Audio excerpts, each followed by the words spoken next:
జై శ్రీరామ్. హిందూ బంధువులందరికీ నమస్కారాలు. ద వరల్డ్స్ లార్జెస్ట్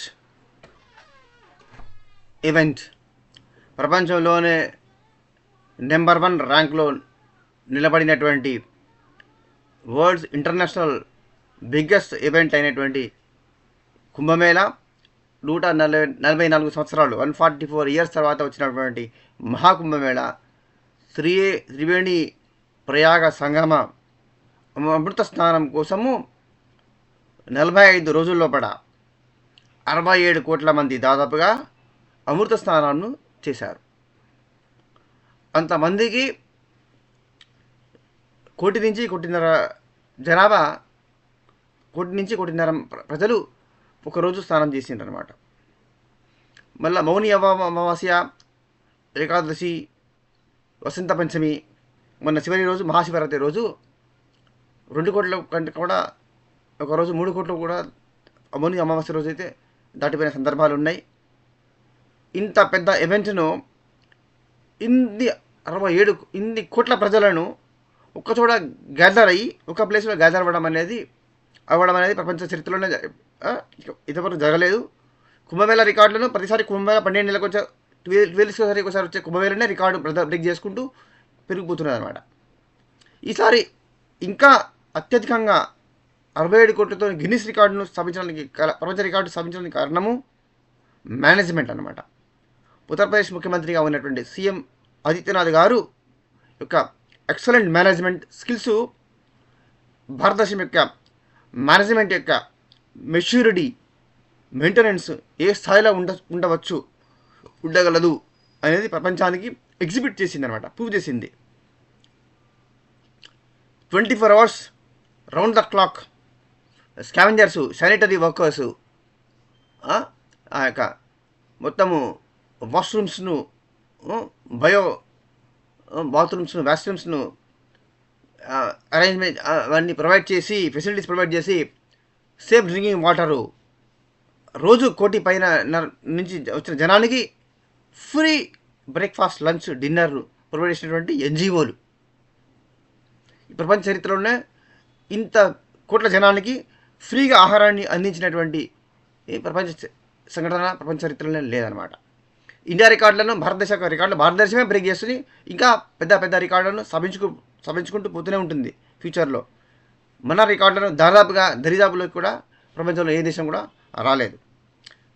గల్ఫ్ దేశాల యొక్క జనాభా కానీ, యూరోప్లోని అనేక దేశాల యొక్క జనాభా కూడా ఒక్కరోజు కోటి నుంచి కోటిన్నర మంది వస్తారంటే పూర్తి జనాభా వాళ్ళ పూర్తి జనాభా కూడా ఆ స్థాయిలో లేదు. అనేక గల్ఫ్ కంట్రీస్, యూరోపియన్ కంట్రీస్ యొక్క జనాభా ఇది ప్రపంచాన్ని ఆశ్చర్యచకితులను చేసింది అనమాట.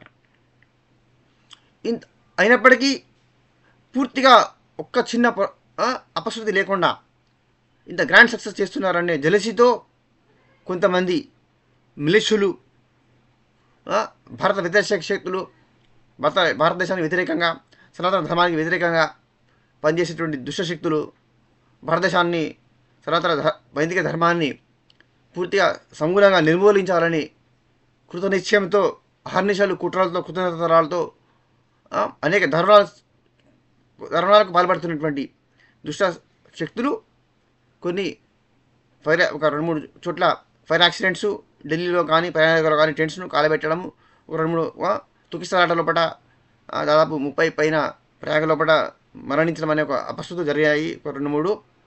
అది తప్పితే 45 రోజుల ఈవెంట్ కూడా గ్రాండ్గా సక్సెస్ అయింది అని చెప్పడంలో ఎటువంటి అతిశయోక్తి లేదు, ఏమాత్రం కూడా ఎగ్జాజరేషన్ లేదు.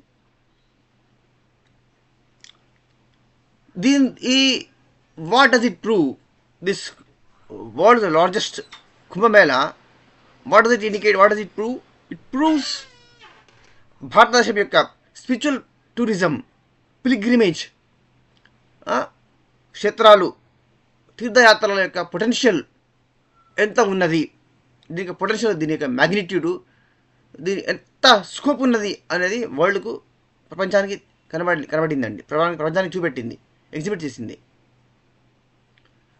మనము భారతదేశంలో ఉన్నటువంటి ప్రపంచంలో ఉన్న తీర్థస్థలాలు, యాత్రాస్థలాలు, హిమాలయాల నుంచి మొదలుపెట్టుకొని కాశ్మీర్లోని మంచు ప్రాంతాలు, మంచు కొండలు, లోయలు, జలపాతాలు, మహాబలిపురంలోని శిల్ప వాస్తు సంపదన, దక్షిణంలో తమిళనాడు బార్డర్లో ఉన్నటువంటి మహాబలిపురము శిల్ప బీచులు, మనకి టూరిజము, యాత్రా స్థలాలు, బీచులు, సముద్రాలు, సముద్ర తీర ప్రాంతాలు, నదీ ప్రాంతాలు, స్కల్ప్చరు, శిల్ప సంపద, పురాణ స్థలాలు, యాత్రా స్థలాలు,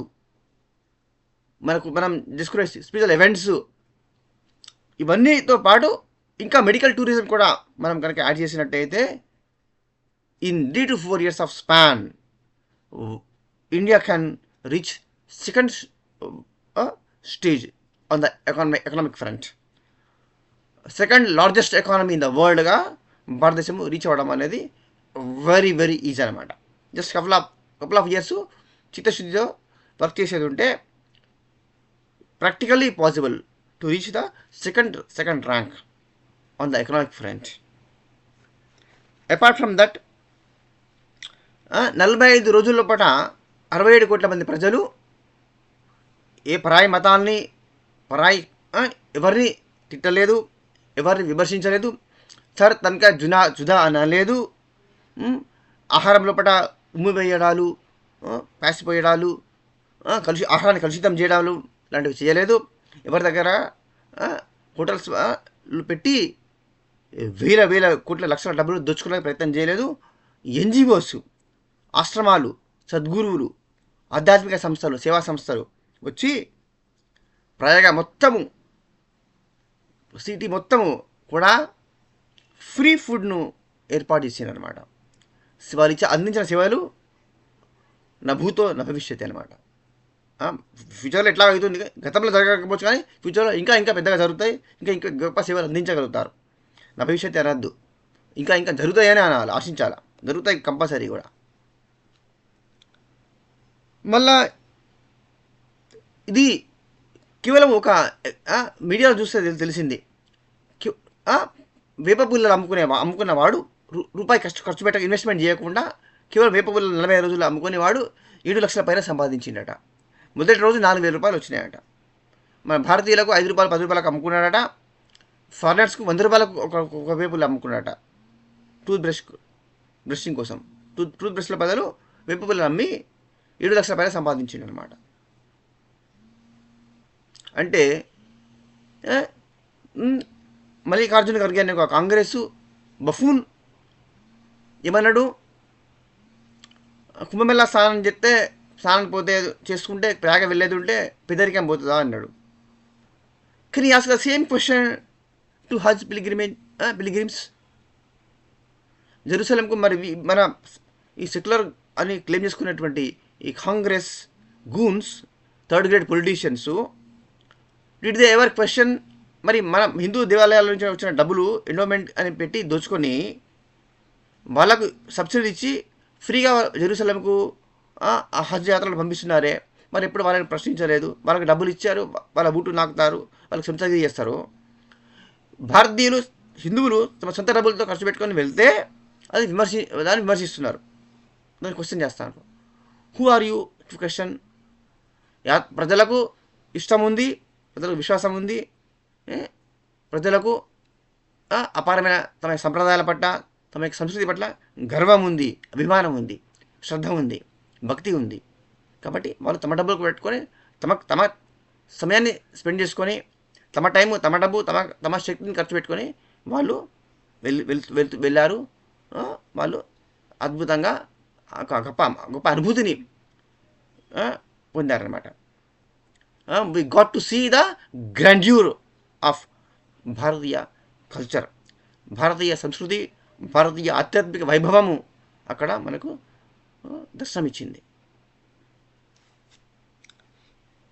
అండ్ ఎంప్లాయ్మెంట్ వస్తుందా అని క్వశ్చన్ చేసినటువంటి pseudo communist, secularists, peacefuls, personal desert region సంబంధించినటువంటి పర్సనల్ మతాల వాళ్ళకు ఈ క్వశ్చన్స్ వాళ్ళు ఎప్పుడు వేసుకోరు, వాళ్ళు మన మాత్రమే విమర్శిస్తారనమాట. ఎయిర్ ట్రావెల్, హెలికాప్టర్ మీద సైట్ సీయింగ్, ప్రయాగ మొత్తము, మహాకుంభమేళా, ప్రయాగ నగరము ప్లస్ గంగా తీర ప్రాంతం అంతా కూడా, త్రివేణి సంగమ ప్రాంతం అంతా కూడా ఆకర్షించే ఏరియల్ వ్యూ కోసం ఇక్కడ వెళ్ళేటువంటి డబ్బున్న వాటి యాత్రికులకు, డబ్బున్న వాళ్ళ దగ్గర చార్జ్ చేసి హెలికాప్టర్ల మీద పర్ డే, ఏరియల్ వ్యూ మీద, హెలికాప్టర్ టూరిజం మీద పర్ డే కంపెనీసు 3 నుంచి 4 కోట్లు సంపాదించినాయి. ఒక వేపపుల్ల అమ్ముకున్నవాడు 7 లక్షల పైన సంపాదించి 45 రోజుల్లో అంటే మీరు అర్థం చేసుకోండి, 2 లక్షల కోట్ల ఇన్కమ్ని జనరేట్ చేసింది బిజినెసెస్ మీద. Air travel, railway travels, RTC travels, private carriers, Tata Sumos, కార్లు, ఇవన్నిటితో పాటు హోటల్స్, టూరిజం, లాడ్జులు. 1 డే బిఫోరు మధ్యలో బ్రేక్ తీసుకొని నైట్ స్టే కోసము లాడ్జులు బుక్ చేసుకుంటే మొత్తం చుట్టూ ప్రయాగకు 150 నుంచి 200 కిలోమీటర్ల చుట్టూన్న నగరాలు, పట్టణాలు ఉన్న లాడ్జులు, హోటల్ అన్నీ కూడా ఒక్క రూమ్ ఖాళీ లేకుండా అన్నీ బుక్ అయిపోయాయి. అంతేనా, ప్రయాగ నుంచి వెళ్ళి దగ్గరగా నుంచి అయోధ్యకు వెళ్ళారు. కొత్తగా నిర్మాణమైనటువంటి అయోధ్యకు గత సంవత్సరంలో పాటు ఓపెనింగ్ అయింది రామ మందిరము. అట్నే కాశీకి వెళ్ళారు, అట్నే నైమిషారణ్యం వెళ్తున్నారు, దగ్గరలో ఉన్నటువంటి అనేక యాత్రాస్థలాలు వెళ్ళడం ద్వారా లక్షల మందికి, లక్షల ప్రజలకు ఉపాధి దొరికింది. చిన్న వ్యాపారస్తులకు, hotels, tourist guides, car travels, railway travels, bus travels, private vehicles ట్రావెలర్స్కి coffee shops, tiffin centres, hotels, రెస్టారెంట్లు. డబ్బున్న వాళ్ళు పెద్ద రెస్టారెంట్, పెద్ద లాడ్జీలో పోతారు కదా, చిన్న స్థాయి హోటల్ నుంచి మొదలుపెట్టుకొని పెద్ద స్థాయి రెస్టారెంట్స్, 3 స్టార్ 5 స్టార్ హోటల్స్ వరకు అన్ని బిజినెస్లు కూడా కోట్లు సంపాదించుకుంటారు. లక్షల నుంచి కోట్ల స్థాయి లోపల డబ్బులు సంపాదించుకున్నారు. మినిమం 2 lakhs అని అన్నారు, ఎక్స్పెక్ట్ చేసిండ్రు. కానీ it has gone to around approximate around 3 lakhs crores revenue generation జరిగింది. 3 లక్షల కోట్ల వరకు ఆదాయం సంపాదించుకుంటారు అందరు వ్యాపారస్తులు, అన్ని వ్యాపారాల వర్గాలు కూడా. యోగి ఆదిత్యనాథ్ గారి అంచనా ప్రకారము ఇంకొక 3 సంవత్సరాల నుంచి 4 సంవత్సరాల సమయం లోపల వారు దాదాపు 1 కోటి మందికి కొత్తగా ఉపాధి కల్పించగలము అని ఉత్తరప్రదేశ్ గవర్నమెంట్, స్టేట్ గవర్నమెంట్ అంటుంది. అంటే మీరు ఎంత స్కోప్ ఉన్నది, టూరిజంకి ఎంత స్కోప్ ఉన్నది అనేది మీరు ఇమాజిన్ చేసుకోవచ్చు, అర్థం చేసుకోవచ్చు.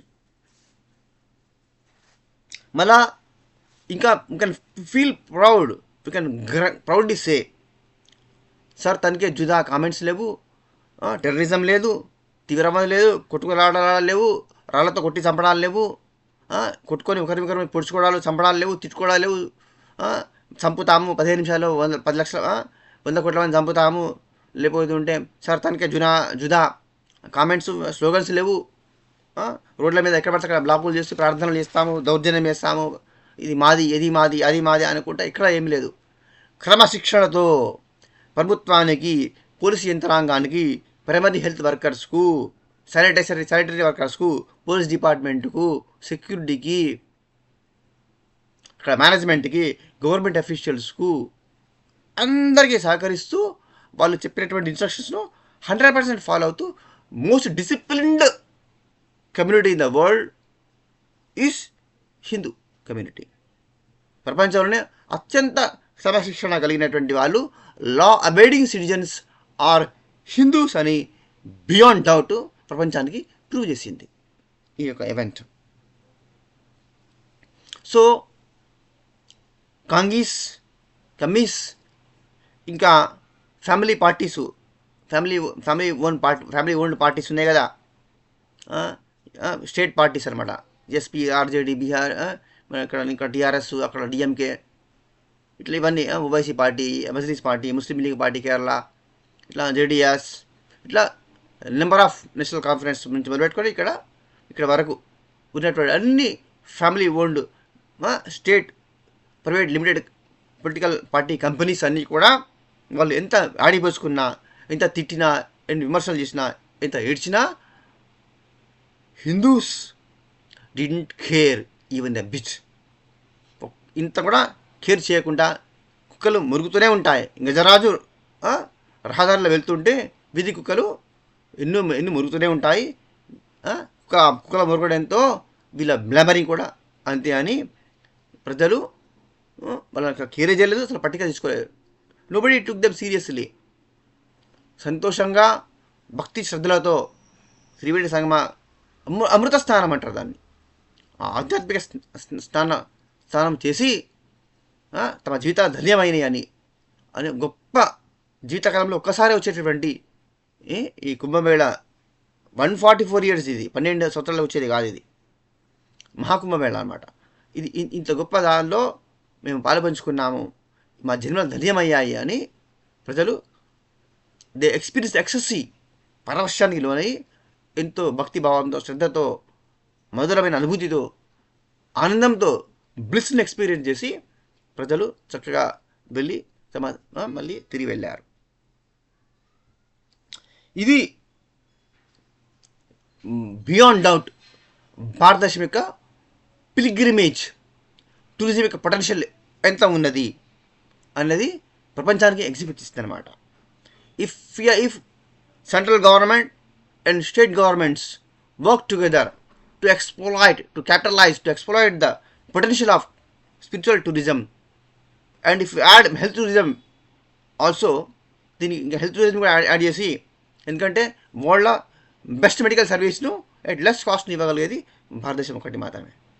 India only can provide best medical facilities to the entire to the man kind, to the మానవ జాతికి, ప్రపంచంలోని అందరికీ మంచి మెడికల్ సర్వీస్ను తక్కువ ఫీజులో కూడా ఇవ్వగలిగేది భారతదేశం మాత్రమే. కాబట్టి ఇంటర్నేషనల్ స్టాండర్డు మెడికల్ ఫెసిలిటీస్ని మనం ప్రొవైడ్ చేయగలము. మన హాస్పిటల్స్ అంతగా వెల్ ఎక్విప్డ్ అనమాట. హెల్త్ టూరిజం కూడా యాడ్ చేసుకున్నాం అనుకో, ఇన్ కపుల్ ఆఫ్ ఇయర్స్లో మనము second largest economy in the world అవ్వగలము అనమాట. దానికి అందుకంటే first and foremost what is required అంటే లా అండ్ ఆర్డర్ మెయింటైన్ చేయడమే. 100% ఎన్ఫోర్స్మెంట్ చేయాలి సెంట్రల్ అండ్ స్టేట్ గవర్నమెంట్స్.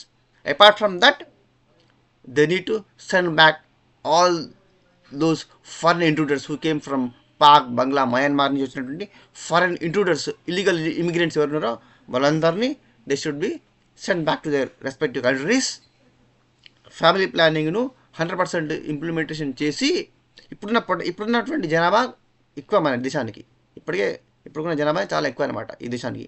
ఇంకా ఎక్స్ట్రా బర్డెన్ కాకుండా ఈ దేశాన్ని ఫ్యామిలీ ప్లానింగ్ని ఇక్కడికే కంట్రోల్ చేసి, ఇక్కడికే స్టాప్, ఖచ్చితంగా దీన్ని ఇక్కడికే స్టాప్ చేసి కంట్రోల్ చేసి ఉన్న జనాభా మొత్తాన్ని కూడా job creation, business creation, wealth creation చేసి ఈ భారతదేశాన్ని ఒక సౌభాగ్య ఐశ్వర్య భారతంగా, శాంతి భారతంగా, ఆరోగ్య భారతంగా తీర్చిదిద్దడము డెఫినెట్లీ పాసిబుల్ అవుతుంది అనమాట. We have got the kind of potential. భారతదేశానికి అంత పొటెన్షియల్ ఉన్నది, ఎందుకంటే well disciplined and committed and dedicated Hindu కమ్యూనిటీకి సంబంధించినటువంటి దేశం ఇది ఈ హిందూ దేశం. కాబట్టి ఈ సంస్కృతి, ఈ కల్చర్, ఈ సంస్కృతిలోనే ఆ యొక్క గొప్పతనం ఉంది, ఆ క్యారెక్టరిస్టిక్స్ ఉన్నాయి, ఆ గొప్పతనం ఉంది. కాబట్టి we have to capitalise that, we have to exploit these values, ఇంత టూరిజం పొటెన్షియల్ ఉన్నటువంటి ఈ దేశం యొక్క దీన్ని మనం కంప్లీట్ ఎన్కాష్ చేసుకోవాలంటే, ప్రపంచాన్ని, మన దేశంలోని ప్రజలందరికీ కూడా మంచి జీవితాన్ని ఇవ్వాలంటే, ప్రజలందరికీ కూడా అభివృద్ధి పదంలో ముందుకు సాగాలంటే, అందరూ సంతోషంగా ఉండాలంటే లా ఎన్ఫోర్స్మెంట్ అనేది 100% చేయాలా.